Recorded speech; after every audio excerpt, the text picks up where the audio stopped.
What's up, guys? I'm back with another movie review. This one is from Warner Archive, and it is The Green Slime. Look at that amazing artwork. This is a futuristic sci-fi tale about an asteroid headed toward Earth, and the only way to keep Earth alive and to save everybody is to send some elite-level astronauts to the asteroid, where they're going to land on it, they're going to plant explosives, blow it off course. Very Armageddon-esque, but this is the OG version of it, since it was like, what, 30 years before Armageddon came out. But anyway, while they're on the asteroid, a little piece of green slime latches onto one of the astronauts' uniforms, even though when they get back, they go through a very brief rushed quarantine because one guy wants a super strict quarantine and another guy just wants it to be, rushed through because he's got a lot of stuff to do. He doesn't have time to mess around with that. And anyway, the slime ends up foaming, turning into a weird alien with a bunch of eyes and tentacles waving around, and it looks like he's holding sparklers. It's just craziness. And they have a hard time fighting them because whenever they shoot him, like the green ooze comes out of him, and they end up being able to replicate. So 1 turns into 5, turns into 10, and you can see how this could really turn into a terrible situation. So the movie just deals with how do they get out of this situation. Does anybody survive? Do these aliens just take over everything? This was shot in Japan, but it was made with an American cast.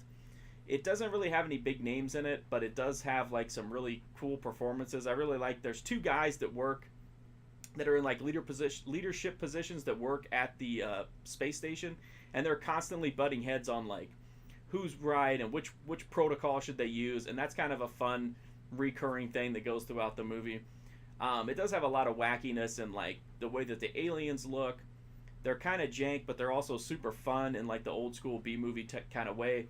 I love the miniatures in this movie. It's probably my favorite part of the movie. It has a ton of really cool looking miniatures, and yeah, you can tell they're miniatures, but who cares? It's like really cool. And again, I would take these over CGI anytime for sure. I also like all of the production details, like all the little switches and lights and stuff that's all over all the equipment. I think that kind of stuff is really cool. I know it's just like a little detail in the background, but I always really like all the like dials and knobs and stuff that's all over all this, like whatever this old vision of the future was, kind of, if that makes sense. The Blu-ray is from Warner Archive, as I said. It's got a new HD transfer. It looks really good. It doesn't look fantastic, but I think that's just the fault of the material. There are some scenes that look kind of soft, but then some that look really sharp as well. It's definitely an improvement over the DVD.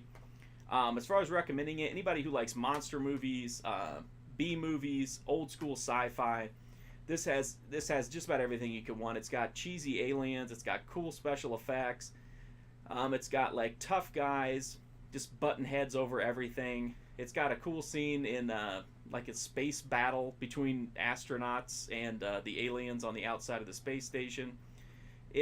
Unfortunately, it doesn't have a great view on women. The women in this have like almost no role whatsoever, but that's just the way it is in this particular movie. But I don't think that's a reason to skip it. I mean, it's not like it looks down on women. It's just the ones that are here just kind of show their cleavage and hang out, and that's pretty much it. Like I said, anybody who's interested in old school sci-fi, B movies, monster movies, I think you should definitely check this out. And the disc is definitely worthwhile. It's definitely a nice improvement over the DVD. If you like this review, make sure to go to my website, markfusion.com. I've got hundreds of more reviews, including tons of Warner Archive stuff, as well as video games, TV shows, anime, everything you can think of, with mostly like a slant on horror, cult, stuff like that. I'm also on Twitter, Twitch, Instagram, at markfusion.